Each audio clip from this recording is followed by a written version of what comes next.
All right, well, hello everybody. This is Sean McVeigh at the National Soil Survey Center, and I just want to welcome you to today's webinar. It's titled the National Ecological Site Handbook, Sections 2 and 3, Science and Application.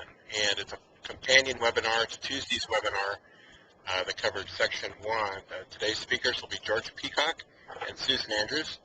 Our webinar today is recorded, and you can find that recording online shortly after in the coming days after the webinar on our National Soil Survey Center YouTube channel, and that's at www.youtube.com/user/NRCS/NSSC. If you have a question today, you'll have to pose it by keying it into the Q&A tab on your live meeting frame. Everyone is in listen-only mode today except for the presenters, and we'll take questions at the end. You can ask one question at a time, and then once we've covered that, we'll delete it, and then you can enter another question. All right, with that, I'll turn it over to our first speaker. Good afternoon. I'm Susan Andrews, and we'll be talking, as Sean said, about the new NRCS National Ecological Site Handbook. This is the second of a two-part webinar series. However, they are standalone, so if you missed the one on Tuesday, you should be able to listen in without having any real problems today. But you can, as Sean mentioned, you can always go back and listen to it online on YouTube.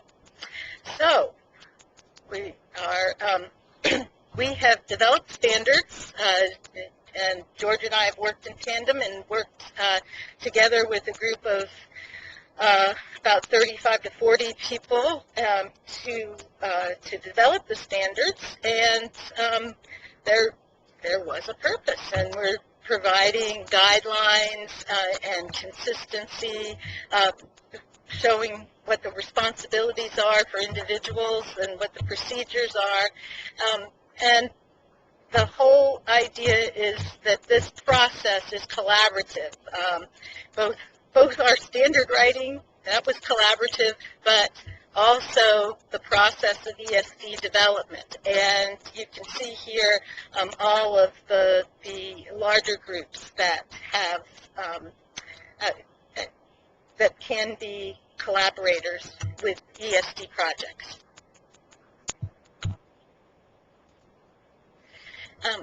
So the handbook, as I mentioned, was developed cooperatively between the deputy areas. I'm in Soil Science Division, and George is in S&T, and most everybody, I guess everybody involved was in one or the other, and you can see the groups of people here, and including state staffs and regional offices or MOs at the time.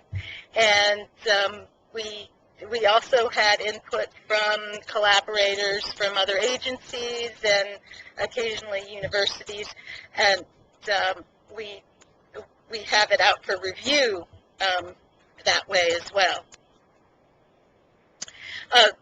The handbook is in three major sections. The first one was the one that we talked about on Tuesday, and that was policy and procedures. Section 2 is the one that we are going to be talking about primarily today, and that's on the ecological site concept and description development. And then Section 3 will just talk about a little bit, and it is sort of a grab bag of additional topics. And you can see here it includes delineation, hierarchies, and other stratification schemes. And this one in particular will be added to as the science evolves. We'll also have a glossary and references. So about one half of the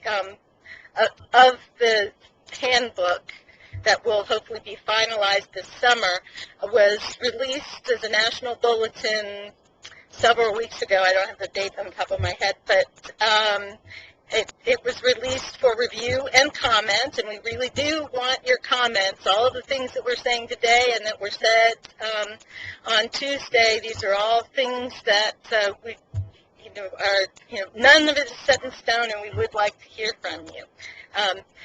And the intent is to have guidelines that work for everybody. So Section 2 is what we're primarily covering, and a brief preview of Section 3, and the comments are due back on May 15th. So you still have plenty of time to look it over if you haven't yet, and we would like them in whatever format you prefer, probably not PDF, but something that you can email to either me or George, or both. We're going to share it. We do it together. And now I'm going to turn it over to George, and he's going to talk to you about the first several parts of Section 2. All right, thanks, Susan. Like Susan indicated, today we're going to be doing a brief overview of Section 2. And you see here all the parts that are listed that are contained in Section 2. Part 400, which has to do with the site characterization concepts. Part 500 is for the steps for ecological site differentiation and development.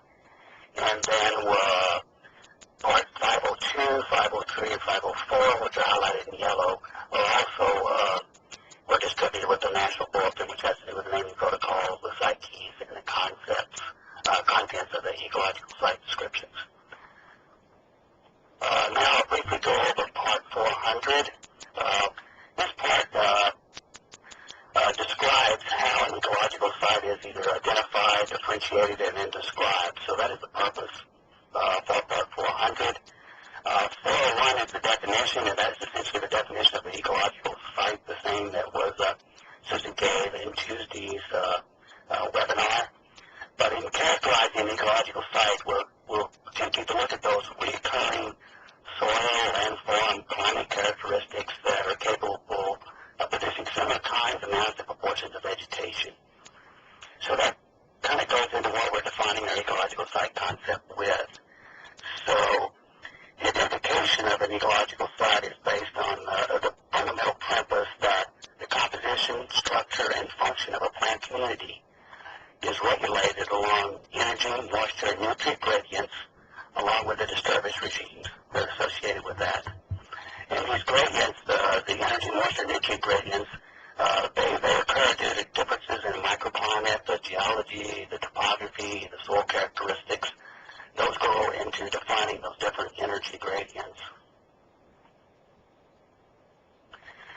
And then an ecological site concept then is based on a reference condition, or what we identify as a reference state, which is formed as a result of the interaction between these environmental gradients, that nutrient, moisture, and energy, and the natural disturbance regimes.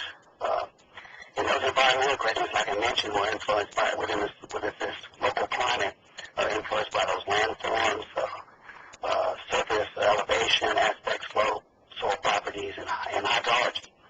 When you have a high water table, those could all have an impact upon that reference state. And then the natural disturbances would be things such as, or disturbance regimes would be something such as fire, weather variables such as drought, flooding, herbivory, those types of disturbances. And some landscapes, have relatively infrequent disturbances, and others, they have more frequent types of disturbances, such as periodic fire intervals. So those are the major factors that go into defining what our ecological site concept is. And as we get into Section 504 level, we talk about the major sections of the site description. You see that those sections are structured to ensure that we get a good description of these landscape elements. That's why we have the soil feature, the physiographic feature, the climate features within the contents, so we can be sure to capture these landscape elements. And then the state transition model and community descriptions within the plant community information of the site description will be utilized to describe those disturbance regimes that are associated with that reference state.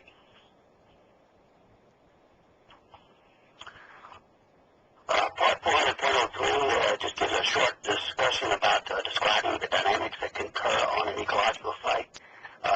determine those changes in soils and vegetation. And then it identifies also that we'll be utilizing the state and transition model to identify those dynamics. It looks like our slides got kind of rearranged a little bit on the wording. So anyway, we're using the state and transition model to describe those dynamics. In part 4, it just lists the different components of a state and transition diagram model. And within that, there are 5 main components. There's the states, which are represented here by the larger boxes.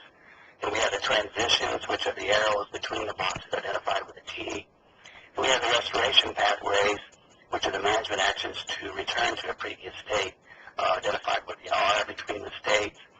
And then to capture the variability within a state, we have the community phases that can be described, and then the community pathways, which is described the causes of shifts between those community phases. So those are the components of a state and transition model. Part 405 talks about the role of STMs, and here, the state and transition model is essentially a conceptual diagram with its associated narratives. So I think it's important to note that the actual state and transition model is not just the diagram, but it's important to have those narratives that are associated with those diagrams. And those narratives help to describe what are those reference states and alternative states, what are the processes that community shifts within the states, or those community pathways, the transitions between the states, and what are the restoration or management actions to restore a state to a previous state.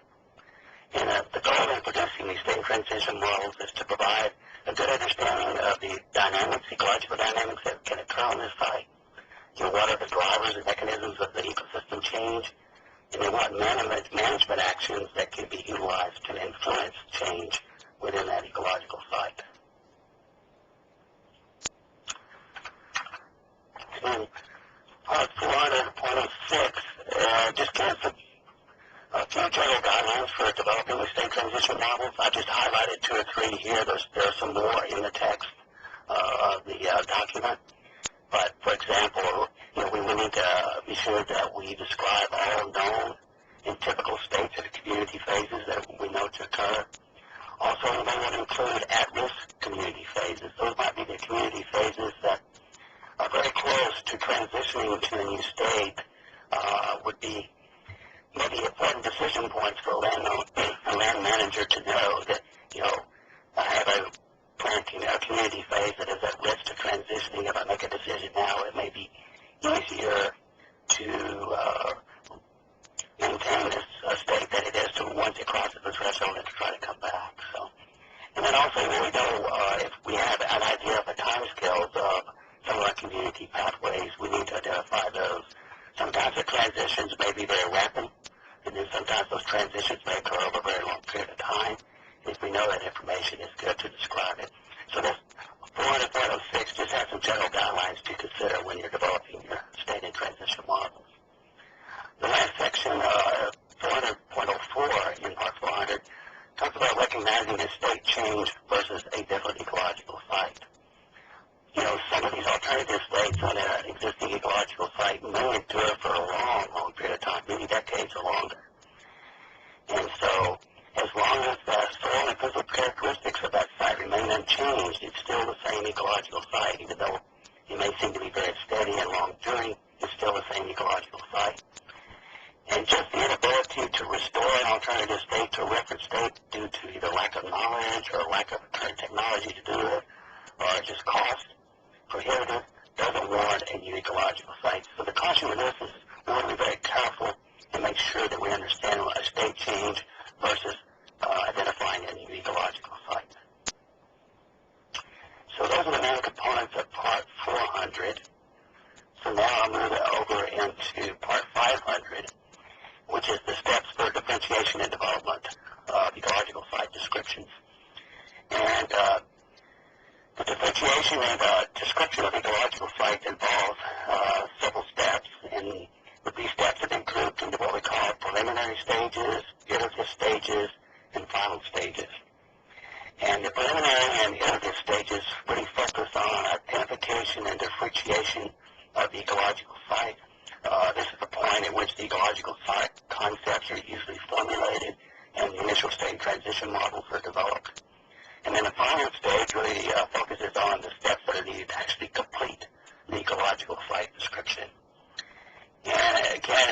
want to recognize that the whole entire ESD development process is a very interdisciplinary process, and we want to ensure that all disciplines participate as you move through these steps in differentiation and development of ecological site descriptions. So I'll briefly just show a few slides here of the different steps in each one of the stages. In the preliminary stages, you establish your local work group. This should be, we recommend an interdisciplinary work group of local experts. This could be similar to the technical team, but it does not necessarily have to be exact membership as in the technical team.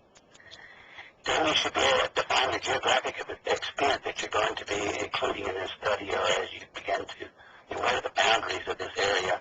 It could be the MLRA, it could be a subdivision of MLRA if it's an LRU, or it could be an ecological, if you don't have LRUs, it could be an ecological section or subsection. You might use that as a guide into dividing your MLRA. And once you've defined your geographic extent, then I would recommend that you gather all background information and data. In some areas there's already a tremendous amount of data available. It's just going out and finding that data. And then once you gather that data, you need to review it, evaluate that existing data to see how you can use it. There might actually be other classification systems that may exist with a lot of data. So it's important that you find out what's already known within that geographic extent. And then the next step is to conduct a reconnaissance, which referred to as a low-intensity traverse. And the traverses should pretty much cover the environmental gradient within that defined geographic extent that you've identified. You should probably do this reconnaissance, or at least invite your local work group to participate, but I think it'd be good to have them as you do your reconnaissance. And during this reconnaissance is kind of where you begin to develop your initial concepts for your ecological sites. Maybe in some states and community phases maybe begin to be able to be identified. And then after that, once you begin after reconnaissance, then you can begin to develop some draft state transition models. And you should utilize the information that you gathered from your background information along with your reconnaissance surveys, and then utilizing what local and professional knowledge that's available for those areas to begin to help craft those state transition models. And state transition models are best developed in a team setting. You should have a team that's doing this. One recommendation is maybe you have some workshops. STM workshops have been used and been very productive. So once you have your kind of your site concepts and your initial state and transition model developed, then you will develop a sampling strategy to help you go out and test and refine those concepts in state and transition model. And you want to ensure that your sampling strategy will capture the spatial variation of that ecological site. And then you need to identify which sampling methods you're going to use as you are going to the field to data collection. And of course, we recommend that you collect both soil and vegetation data together in what we call integrated plots. So that's kind of the preliminary stages. And again, as you come out of that, hopefully you've got some initial site concepts and state transition models. And then in the iterative stages, this is where you implement the sampling strategy and the sampling methods that you previously identified. The iterative stage is, like I mentioned before, utilized to test and refine those site concepts and the state transition models that you've identified. The medium intensity data collection is identified here. It's intended to be kind of a rapid focused sampling across that environmental range of that ecological site concept. And again, you're utilizing this data that you collect. In fact, you collect it, you need to analyze it to help you refine those site concepts into STMs. And then hopefully after you've gone through and collected some medium intensity data and analyzed it, you can then begin to define some of the differentiation characteristics between those ecological sites. Identify what the central concept and range of variation for that ecological site might be. And then once you kind of understand what are those differentiating characteristics of a particular ecological site, you really need then to field test those characteristics. Take it to the field, get several users to look at it, and see if it does work for you or work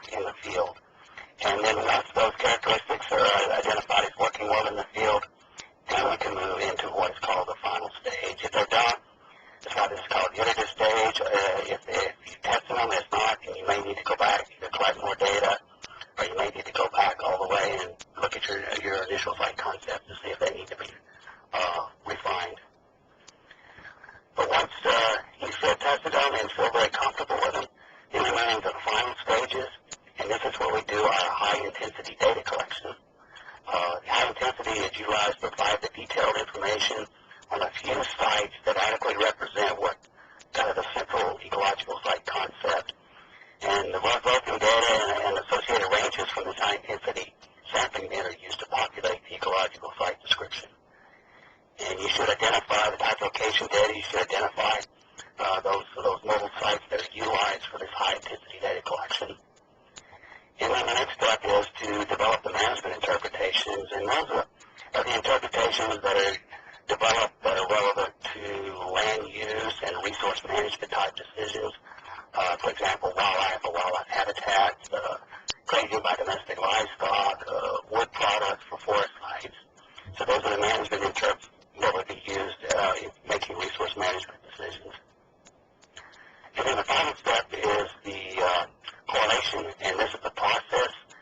In the previous webinar, Susan identified a correlation. There are two different concepts of correlation. This is the process to ensure that the consistency in the identification, the delineation, and development of the site descriptions. So those are the steps that are identified in 500.03. And there are some exhibits in 500. There is a flow diagram that shows the flow through all of these steps and stages.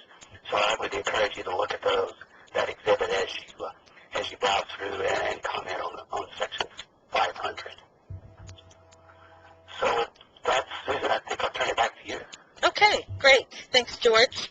501 was one of the two parts in this section 2 that was held back. Primarily this one is probably the most important of the ones that are held back. We did prioritize in the ones that we wrote. This one's on sampling methods, and it's written now, and it actually, there were a couple of teleconferences in the last week reviewing it, so it will be ready with the rest of them at hopefully the end of May. It will provide information about sampling design, specific methods, and attributes that are recommended for data collection.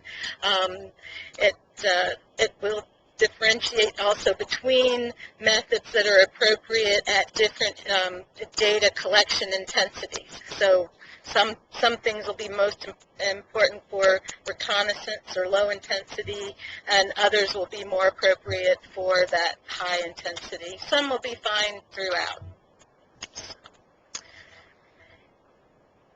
The next section, 502, is on ecological site naming protocols, and interestingly enough, this was probably the most contentious among the different groups that wrote it. But names matter to people, and so it. At some point we had to cut it off, and here we are, and you'll still be able to comment on it. And the compromise is when everybody is equally unhappy. Just remember that. It does go through instructions for standardized naming, and the 502.01 is the common name, and that should be unique to an MLRA or an LRU or subsection, whatever the area is for a specific project that will have multiple ecological sites in it. And you should be using the minimum number of descriptors possible to give yourself a unique site name. and we'll talk a little bit more about that in a later part, I believe. And 502.02 is the secondary name, which is the plant community name. It includes both the scientific and the common names, and it can use up to 3 strata. That would be like herbaceous, shrub, and tree if you're in forest system. And you could use up to 2 species, diagnostic species, per strata. Okay, so 502.03 gives instructions for an ecological site ID, and this is an alphanumeric code that includes the MLRA, LRU, and a 3-digit site number that is just sort of progressive.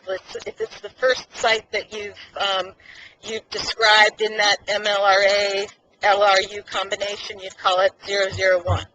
The next one would be 002, and so on. There are more in-depth instructions about the, MLRA. You've got the number, and then if you have a letter for it, you put that letter, because some of them have letters, and then if you don't, you put an X, and similar instructions for the LRU. And then there are instructions also for state and community phase names, and you are looking for the dominant species in these, in the state or community, and you first want to look at the reference state and the reference community phase within that state if there are multiple plant community phases within the state. And again, you use the representative or dominant plants within either the state the state and the community phases. It also has rules for labeling the state and transition models. So you can see here, there's a lot of standardization, and I really didn't go into a lot of detail about what all of the choices are, but the idea is in the new database that is hopefully coming sooner rather than later in the next year or so, there'll be drop-down boxes for many of these things, and we'll make it as simple as possible. And then the exhibits are primarily showing examples from different land types and different places around the country. The next part, 503, is on ecological site keys. And this is an optional tool for identifying and differentiating ecological sites. And actually, as I reread that you might find it doesn't necessarily read as optional, so we will be making sure that gets in there and it's clear. But it is something that we recommend just to facilitate your thinking on how to differentiate sites within the area of your project. It's primarily based on abiotic factors, and the scale is really, it's the scale of your project, and it could be the MLRA or the subunit, which is either an LRU or potentially using the Forest Service national hierarchy. It might be a subsection or section. So the factors, the factors that are used, that are those abiotic factors, the top level of those are soil, the topography, and climate. And so for soil, you're not talking about tiers, you're talking about things like texture and and topography, obviously slope and aspects, and climate is frequently on precipitation, but also temperature regimes. There are a number of different types of keys, and they're briefly described, but the best way to look at them is in the exhibits. There are the exhibits show each of these three types and a couple different kinds within those types. The dichotomous, which is, yes, no, kind of, binary types of keys that you might be used to, say, if you in the biology class, and flow charts and matrices. So. And then 504, I think, George, you were going to take over this? Yes, I can. If you want to. But either way. Hot potato. Yeah, 504 is just a listing of the contents of the ecological site description. And as I mentioned earlier, when we talk about characterizing the ecological site concept, you'll see that many of these major components are based on those landscape elements that are used to define that ecological site concept. So the purpose is just to describe each one in the ecological site description. The first section is just some general information, which includes that ecological site name and number that Susan just went over from Part 502, I believe. There's also a place in there to put relationships to other hierarchies. Could be to the Forest Service national hierarchy, or it could be to EPA's ecosystem levels, ecoregion levels. And then also there'll be a little narrative where you'll actually define the narrative to define your ecological site concept, so everybody will know right up front the general information what was used to define this ecological site description concept. And then the physiographic features, this would include things like landforms that we were talking about earlier, information like that. And then we would also, get into the climate features. What are the local climate features that would be influencing this ecological site? You'd have information in there regarding, temperature, precipitation. Would also identify those climate stations or the data source that you utilize to obtain that information. And then there's a section on influencing water features. If there's any type of water features that you're on or adjacent to this site that would have an influence on the ecological site, such as water table or anything of that nature, you would identify those water features. And then the representative soil features is information that would include about the soil properties that are associated with that ecological site, paramaterial, surface fragments, surface and subsurface texture, things of that nature. And then the next section is what's called the state community phase section. This section includes a lot of the information regarding the ecological dynamics associated with the vegetation and dynamical properties. There's a short section on ecological dynamics where you can describe in generalities the dynamics associated with this ecological site. Then there will be a place for the state transition diagram, state transition model diagram. And then you can also include one or more photos associated with each state or community phase. You can have multiple photos. And then for each state, here we've identified the reference state, which should always be identified, and then the alternative states. There are numerous data elements that would be included within that. You can have a narrative, productivity information, cover, structure, overstory canopy, understory, and then growth curves that are associated with that community phase. And then for the alternative states, we recommend, I think as a minimum, you must have a narrative associated with those alternative states.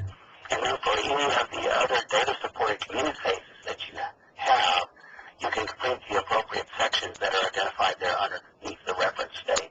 So there's a lot of information that would be included within the state and community phase portion of the site description. The next section gets into the management of trips that we were talking about earlier. Here are some sections that have been identified: wildlife habitat, domestic and feral animals, hydrology, recreation, wood, and then if there's any other products or interps, they could be added also.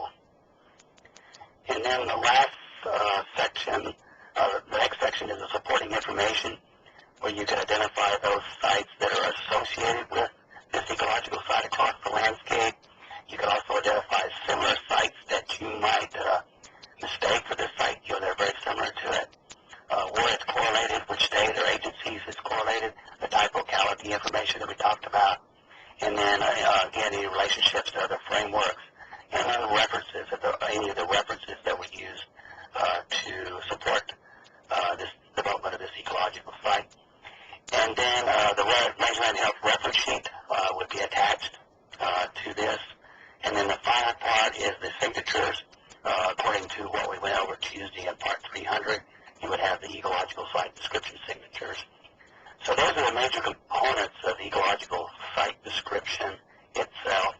Again, I think it gets back to describing those landscape elements and the impact of the disturbance regimes on the vegetation. I think that's what you'll see is captured in the ecological site description. And then, Susan, I think we're going to do the finish. Sure. Yeah, I'm just talking about the reserved things today. Part 506 is data storage. Again, this is one that was held back. We do have a draft of it. It's it's still in revision. It will be providing details about how to manage the data, how to store hard copies, and then having a similar storage system for the electronic information. And there is a proposal, I'm not sure how far it's gone through, but to have specific file codes for these different parts. And so if and when that is approved, it comes out, we'll update this section, because we're not going to wait for that. We're going to go ahead and give instructions, and then if we have specific file codes, we'll add them on. And then Section 3 has that very long name because it's a grab bag. Part 600 is the related stratification schemes, and that is going to be both, it's going to be primarily things that we need to have ecological information for, but they don't really fit for the ecological site framework. So cropland and pasture land are two big ones. Also coming eventually that may or may not be under Part 600 and may be integrated into the rest of the handbook, but things like riparian zones, wetlands, even subaqueous ecological sites are being looked at, and so those will be coming in out years. So right now what you'll get in Part 600 is a placeholder, and we're going to be conducting pilots. Particularly, we're about ready to do, or very close to doing pilots for cropland stratification, and if anyone is interested in that, we'd love to work with you. And one other thing that we haven't quite worked out yet that I'll just tell you right now is that, right now most people, if they have cropland occurring in their ecological site, they just, in that state transition model, they have a little box that says cropland, and that's all they do with it. And, there's a lot more information that can be fleshed out, and that's the part that, it would be kind of like clicking on that box if you think about it electronically, and you come up with another scheme to look at it and look at the ecological processes and stratifying management by how it's functioning. And it's going to be primarily on dynamic soil properties. And the thing that I started to say was that we haven't quite worked out is at what point do you need to go in do that. Certainly when you have an ecological site that's 95% cropland, then you're going to, you're going to want to do that. If it's 50%, probably, 30%, well, maybe not, we need to figure out what a cutoff is on that, and there'll be ample opportunity to comment on that especially during our second commenting portion when 600 comes out. So part 700 is delineation and mapping of ecological sites. A lot of people, we've gotten comments frequently that say you can't map ecological sites, and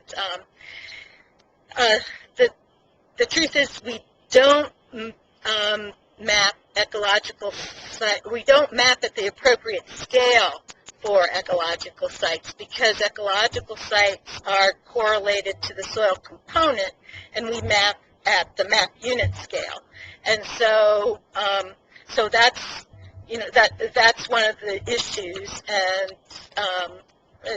and that will be discussed in here, and how it's being handled now, and perhaps certainly as we get disaggregated data or digital data, we may be able to do that more easily, map at the component scale and map ecological sites, and maybe even at some point states, but you'll probably get into some privacy information at that point.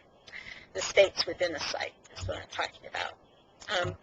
And then we've got part 800, benchmark ecological sites, which is a controversial one even among the writers. We're going to put it out there as a straw man, and if everybody shoots it down and says we don't want them, then we won't have them. But we do think that there is some benefit to the idea of having a benchmark site in terms of choosing sites that are potentially representative of a number of other sites. That would be the biggest benefit, and then you could start with that benchmark site for going to these other related or similar sites. And so that would be, and there are other benefits that are outlined that you'll be able to read about when this is released, and you can vote with your comments. And part 900 is the relationships of ecological sites to other classification schemes and hierarchies, and this is very much in lockstep with the interagency manual. It's interesting, they're going back and forth. Craig Buskell is their primary author on this, and he's going back and forth with the interagency folks and finding things, and did you think about this and what about that? And so there's still changes being made even to the interagency handbook section. But this one is written and will go out with the second group. And George spoke several times about sections in the description that where one can relate it to other schemes, other hierarchies, and this will give you certainly the very the beginning information and tables that will or exhibits that will get you started on those sections for writing an ESD. The glossary and the references, we haven't quite decided whether they'll come out for review towards the end of May, as we're aiming for, or if they'll just come out later. But they will be coming. The references, I think, are being, both are being done as each section is finished. And so the glossary may need more internal review than the references. We hope the references are pretty well set. So to finish up, today we talked primarily about Section 2, Ecological Site Concept and description developments, and said a few things about what's to come in the remaining parts of Section 2 and Section 3. For the things that have already been released in the by National Bulletin, please don't hesitate to send in your comments, and we will be, looking at all of the comments and trying very hard to respond to you about how we handled what you took the time to tell us about. And that's due May 15th. And that's on both sections, the parts that were released in Section 1 and the parts that were released in Section 2. And again, send your comments to me or George, and our emails are here. And it looks like we have time for questions. And I'm going to let Sean handle questions. All right, we'll get people online.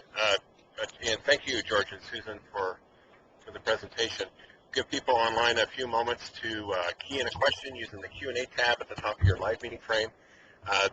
Before then, is there any questions from the group here at the center with us?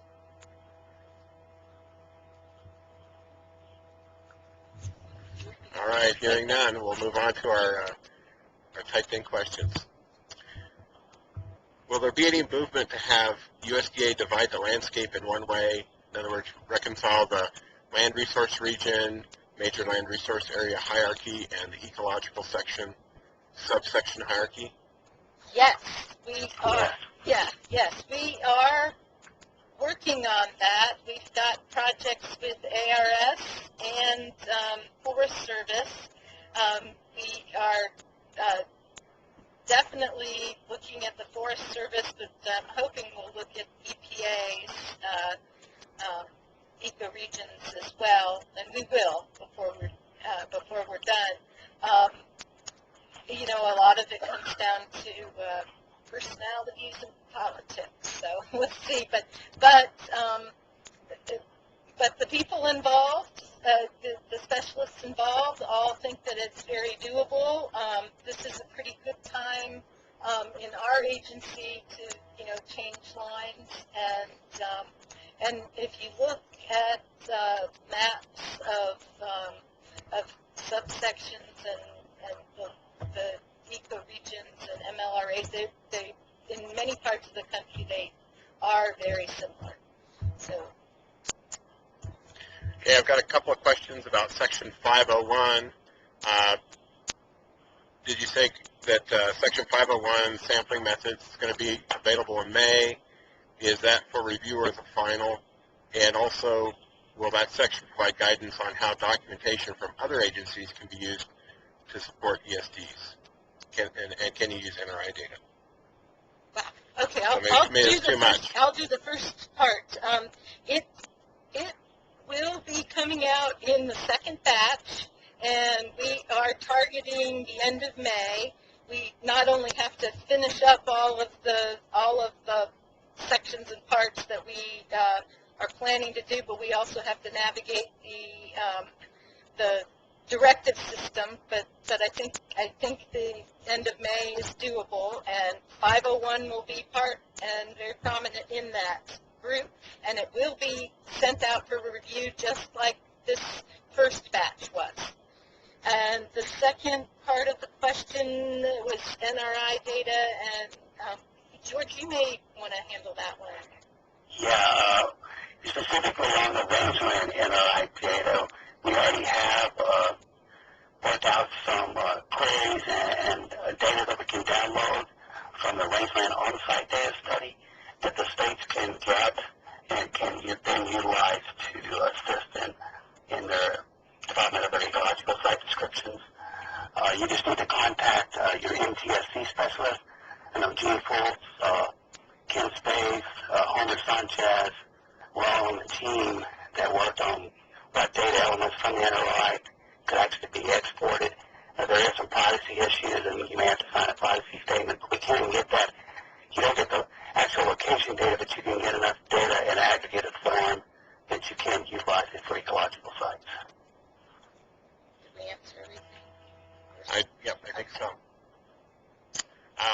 question is about something about the keys. Why would the keys be optional? Oh, some people feel that they can do they can differentiate without the keys, and they aren't necessarily an end product that we are. At least at this point, we haven't identified them as an end product for our users. We might be wrong about that. I see at least one questioning face in the crowd. So we did determine that it's optional, but again, this is all subject to comment and review. So if people feel that they want them to be mandatory, then I won't have to change any of the verbiage. So you let us know. Do you have anything to add on that, George? No, other than I would say, yeah, if people have some strong feelings one way or the other, please let us know, because the way it's drafted now, it is mandatory, but there's been discussion about making it optional. Well, the last discussion we had was that it would be optional. So right, that's what I said. We've had discussion about making it optional. Okay. So it sounds like even the two final editors here are a little confused. So we need to get our act together on that one. Okay.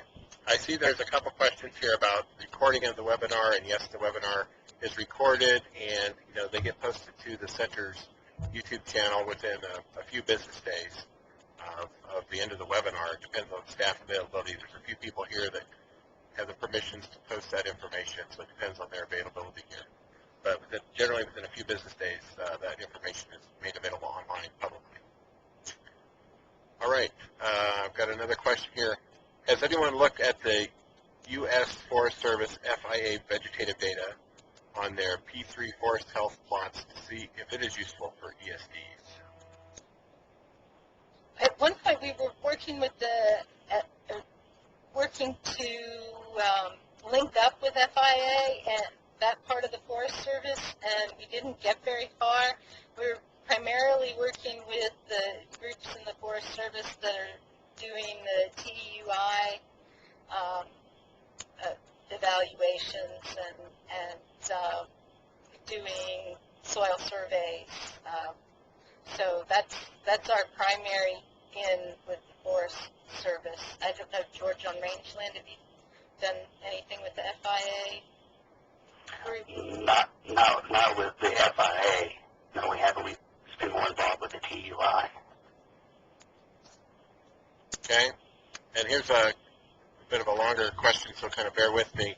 So from a soil scientist perspective, this relates to having the state designation as part of the ecosite ID. So is there going to be a point in the future where we get away from having that state ID as part of the ecosite ID? There's no state ID in there as it's written currently. So no state designation? Yeah. Okay. Right. Yeah, we did remove that. Right. Okay. So I think the idea is it gets away from the political boundaries. Exactly. Right. Exactly. And then there's a question on Part 400.07, recognizing a state change versus a different ecological site. It seems as though state transition changes have not been identified correctly due to the lack of experience and misinformation provided between professions. If it looks like retractions need to take place, what can be provided to help these two professions work at the same level of competence? So I would say that, first of all, if there's a feeling that perhaps there was a major change, and a good example might be mined land where the soils and substrate has been so disturbed that soil is no longer there, so you don't have the same abiotic features, then that would certainly constitute a change to a different site. And really, if that wasn't done, for whatever reason, you would need to do an update and just work together on your technical team.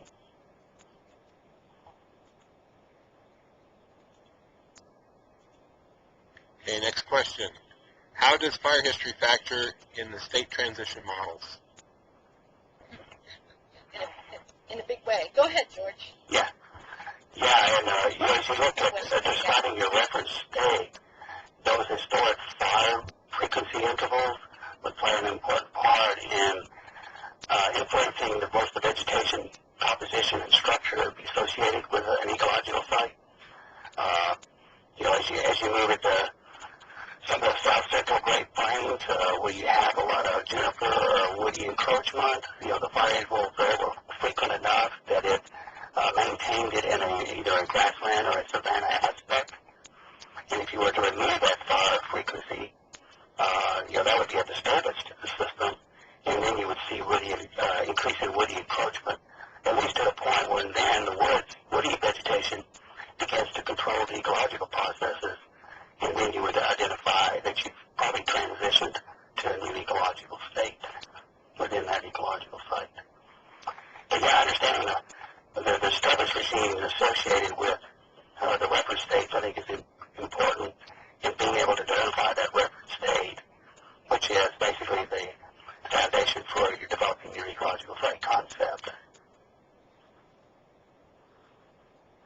Hopefully that helps. If not, please send me an email. Yeah.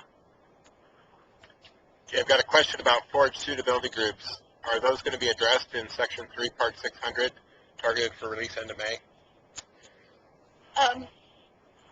Well, it won't be, the 600 is just going to be a placeholder at this point, but we do plan to address ecological processes in pasture and how that may or may not relate to forage suitability groups in the future. But I don't anticipate a lot of information for our May release.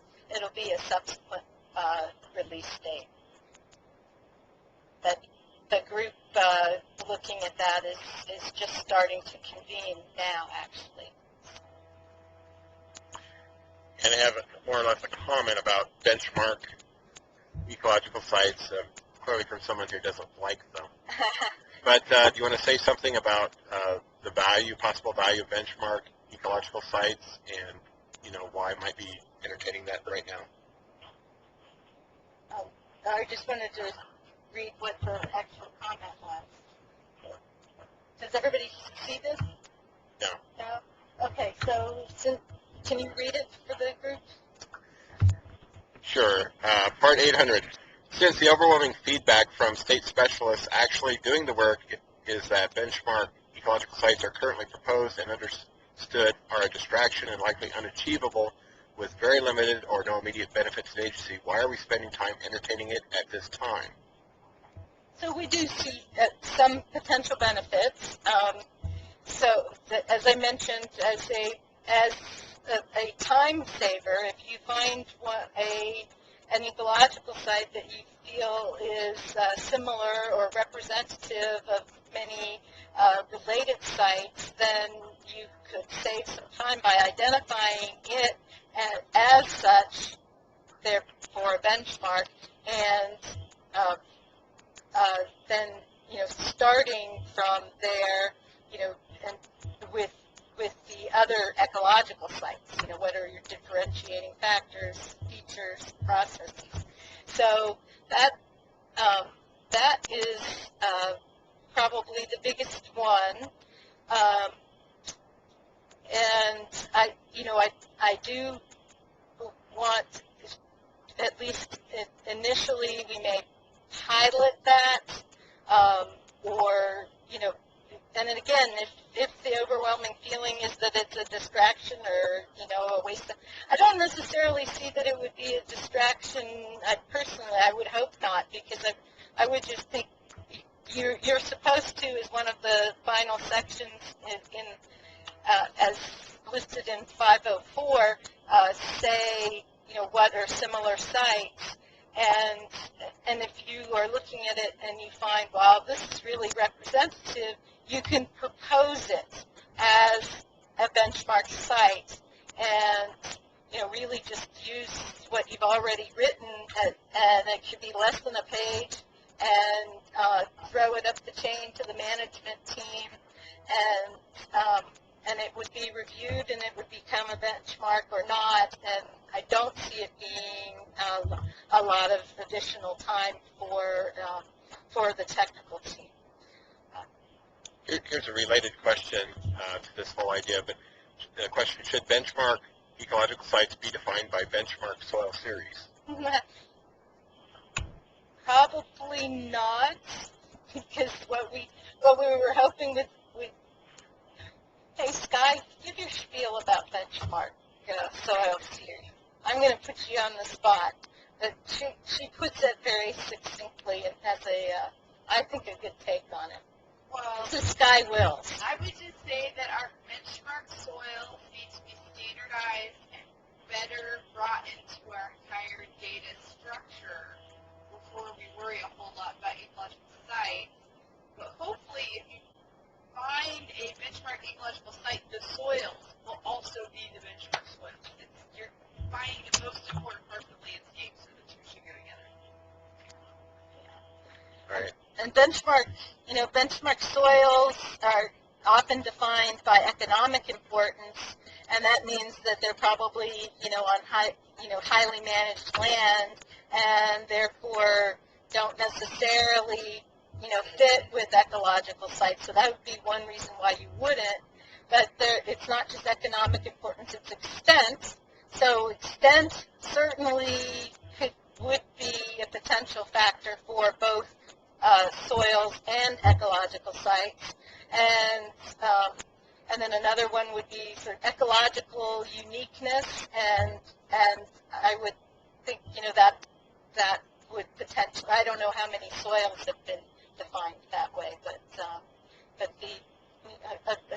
so that also has potential for a correlation there. So, but we really haven't taken that second step with the benchmark soils, where we really were hoping to identify ones that we could then use for things like modeling, like they could be the baseline parameter, and then be extrapolated to many other things, and that works. Would also work for ecological site benchmarks, particularly in climate change models, because that's one interest for ecological sites, and modelers aren't going to use every single ecological site that's defined, but if we, as the people creating these descriptions, can identify ones that are of large areal extent or particular importance for one reason or another, that would help signal to modelers that those are ones that they should consider closely for parameterizing the models. All right, good. Question about the new database. New database was mentioned. Will it really be new, or is it a continuation of ESIS, and how will it interface with NESH? Oh boy, what a can of worms I opened. We are all in agreement that I think everyone working with ESIS that it is not currently fulfilling the needs for the inventory portion, for data input, upload. There's not forms, that sort of thing. So we've been working for, at least 3 years, maybe longer, to develop business requirements and a data model, and the decision has not been made yet exactly where that will reside. There is a decision memo that is out before the two division directors, Terrell Erickson and Dave Smith, and we have a group of people that are are looking at some additional functionalities, sort of down in the weeds, and they're wanting to make sure that that group doesn't come up with any major red flags before they sign off one way or another. And so we're, but if it does end up in NASAS, it wouldn't necessarily be, well, the business requirements say it will have a different interface. There will be forms. We're hoping to work with CDSI and NRI because we've got the same methodologies. And what else do we need to know here? It is a can of worms. George, you want to add anything? No, other than to just reiterate, we're also working with CDSI and NRI because they do have, and maybe we can come up with a similar interface that a conservation planner would be using to be the same as anybody collecting ecological site data. I have a couple questions here related to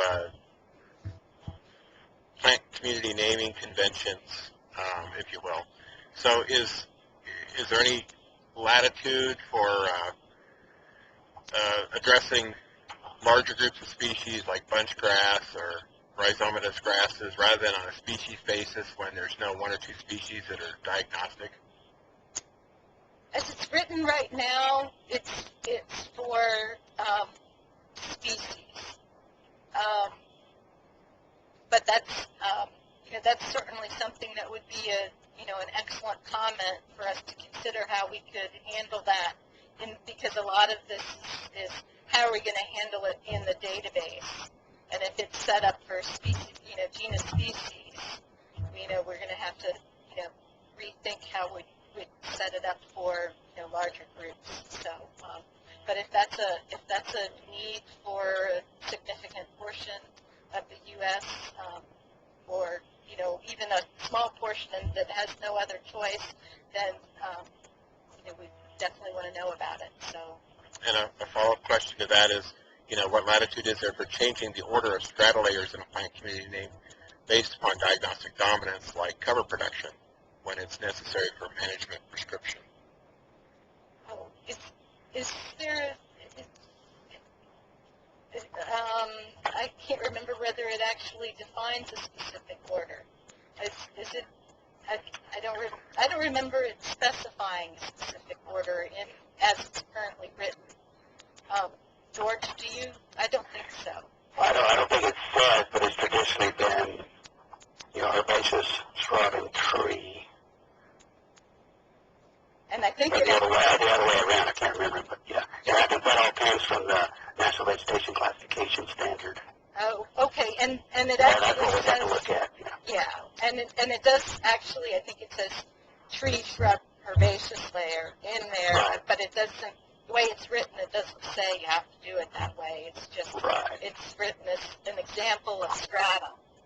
So that's another piece. I'm not sure. Thinking about the database. I mean, it would certainly come out when you're doing your analysis of the plant abundance dominance. Yeah, we'll need to look at the National Vegetation Classification Standard for the FGDC and see if they have any, if it's a firm guidance or how it's structured. Yeah. And that's what we were following with the FGDC standard. Right. Federal Geographic Data Committee. Right, and I think that we have to do that based on the interagency guide. In terms of the database, reordering it, I don't see that being too hard. If that's something we want to do, and once we look at these other things, we can do. Right. Is there agreement on how ecological site descriptions will be updated, named, developed on other federal lands? Oh, on federal lands. Well, I mean, no, we don't have guidance in the handbook on that. Currently, we're just doing it with MOUs and other agreements with the agencies involved. George, you Yeah, for the rangeland, the naming protocols, at least the plant community naming is the same. The rangeland interagency handbook is a little broader in its definition for that common name. It doesn't get into the specificity that's identified here in our handbook. It just identifies that there will be a short, common descriptive name in addition to that plant name or body name. So at least on rangeland, we have agreement as far as having a common name and a body name, and we're following the guidance for the body name, and our guidance is more strict for the common name. So that's just for rangeland. We don't have that for forest land, and again, that's only with BLM and Forest Service.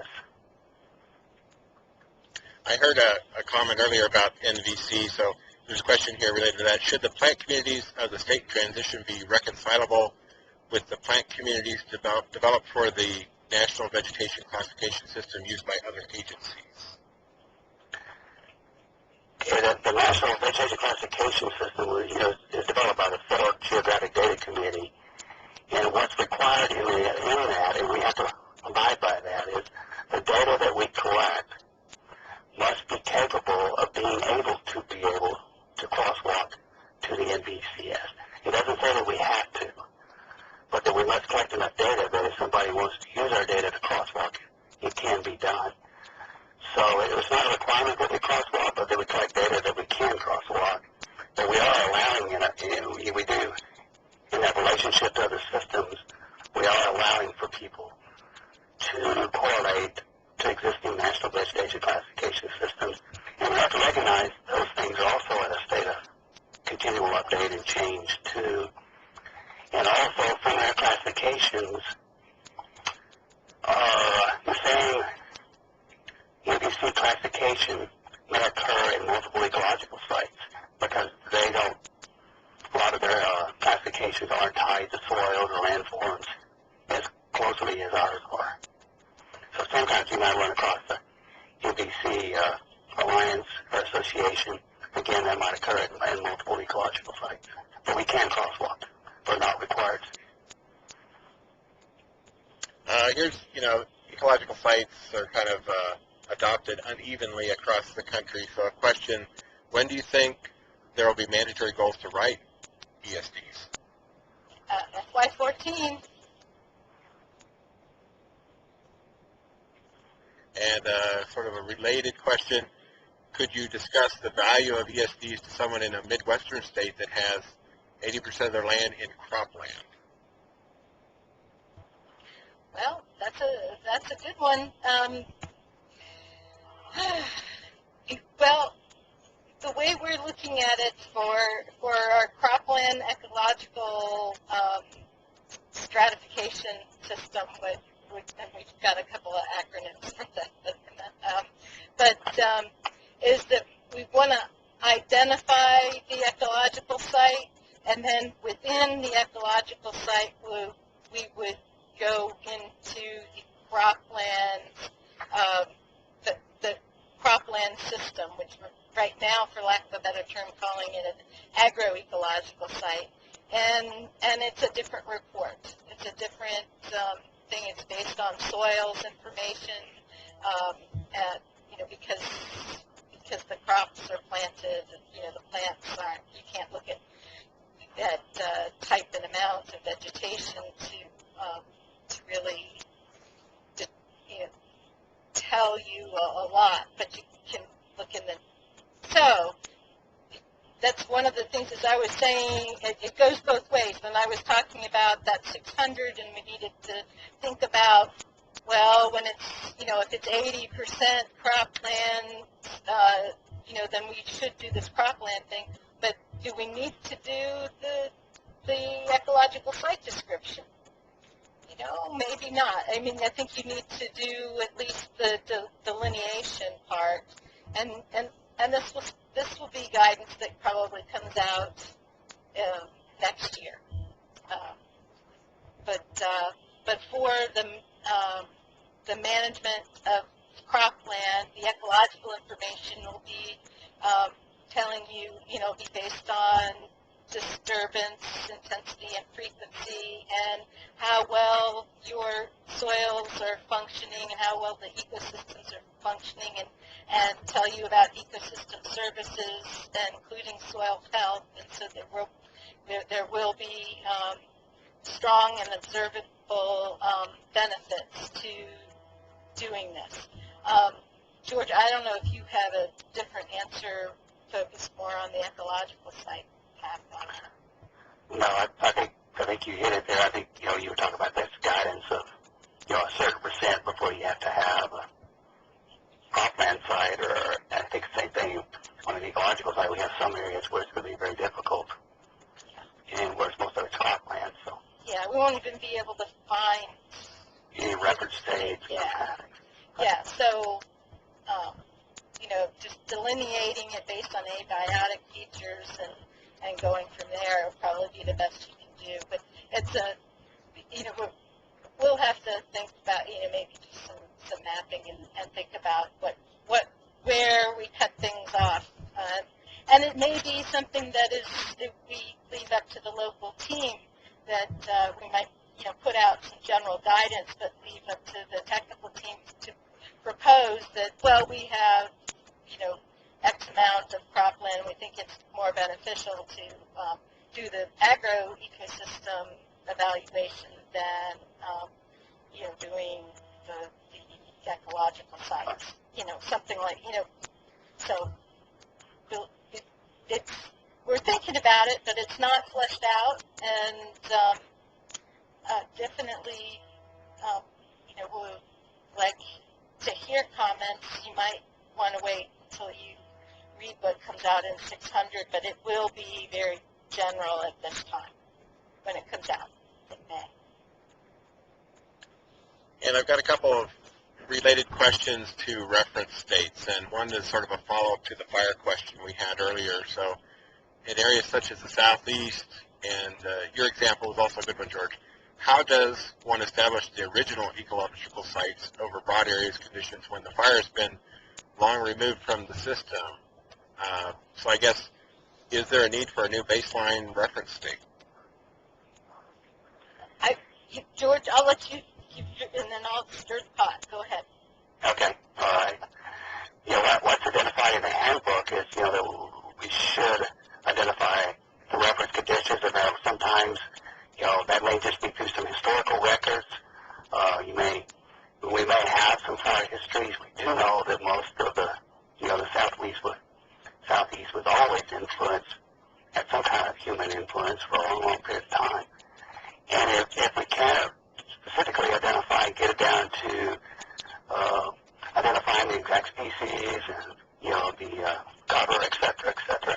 But I think a lot of times we can identify what was the general, structure of those communities. And then we've recognized that we need to identify in our ecological site, there's a place in there to identify whether these are data supported, whether it's just from literature, those kind of things. So, in most cases, in most areas, I've seen some reports from the southeast that looks at some of that historic vegetation and talks about some of the fire regimes, the Native American Indians who were always, burning also in those areas. So there is some research out there. It does take a little bit to get some of it. I think Forest Service has some of it also.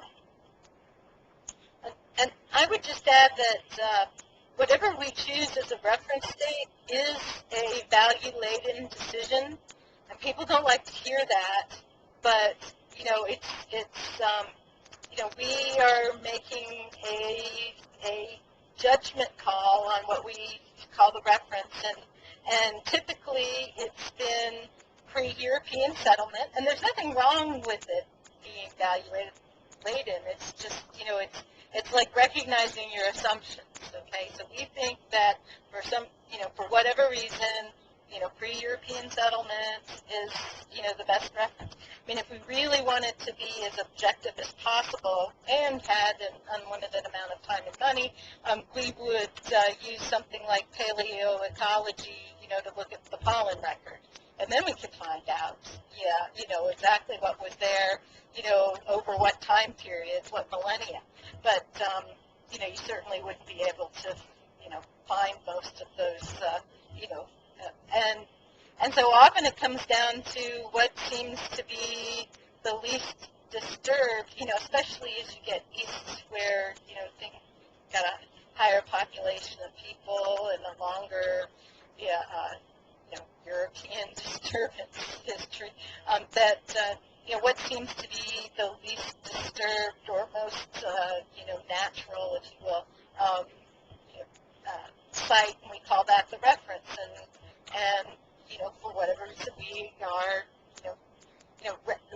reference implies that that's kind of, we're comparing everything to that, so it has value.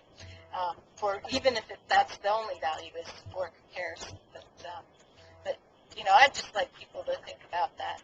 And there are other ways to do. I mentioned paleoecology. We've got a few cultural resource people who specialize in working with the tribes, and there's a lot of historical knowledge